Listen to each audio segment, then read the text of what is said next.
we don't show enough grit as Democrats.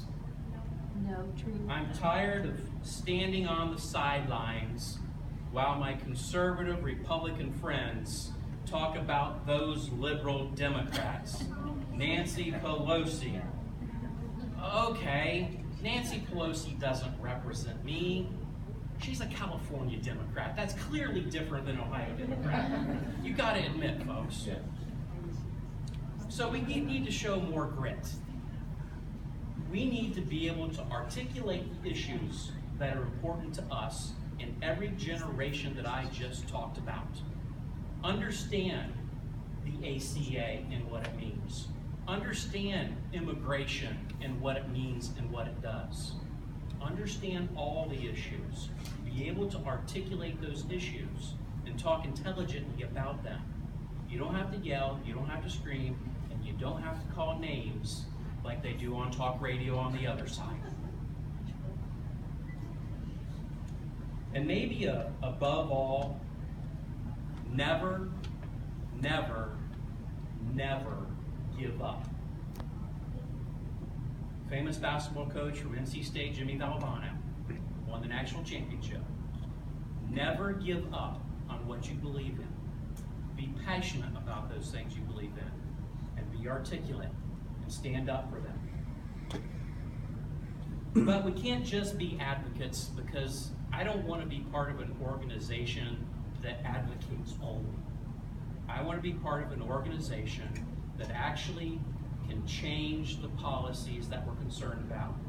And that means we have to get Democrats elected to the county commission, to the state house, to Congress, to the governor's office. That's when we begin to make the changes in the public policies after we've educated ourselves, advocated, and built.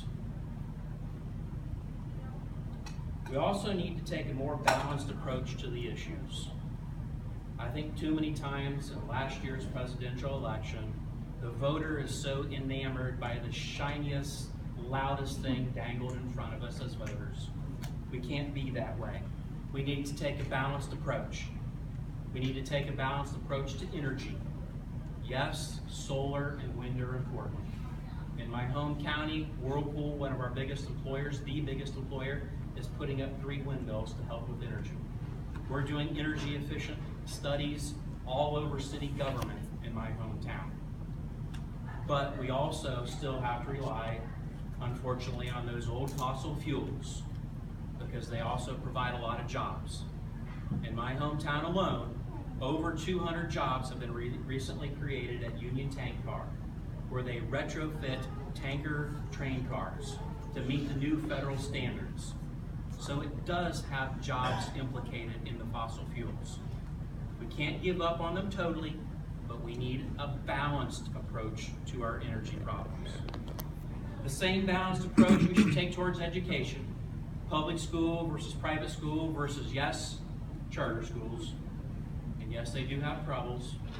I serve on a charter school board in my hometown, but the Marion City School Department is the sponsor of the charter school board that I sit on.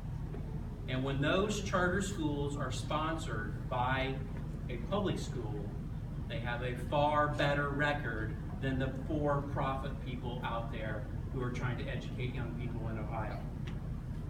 And the same balanced approach needs to be taken to opiate addiction. I don't know of a community in the state of Ohio that has not been touched by this. We know we can't arrest our way out of it, but we still need to arrest people. We know we need more rehab beds. We know we need detox. Most small counties like ours, Logan and Marion, they detox in the county jail. Probably not the best place to do it. But we also need drug courts. We've seen success in the drug courts. I've spoken at a drug court graduation in my hometown. Judge Jim Slagle runs a drug court.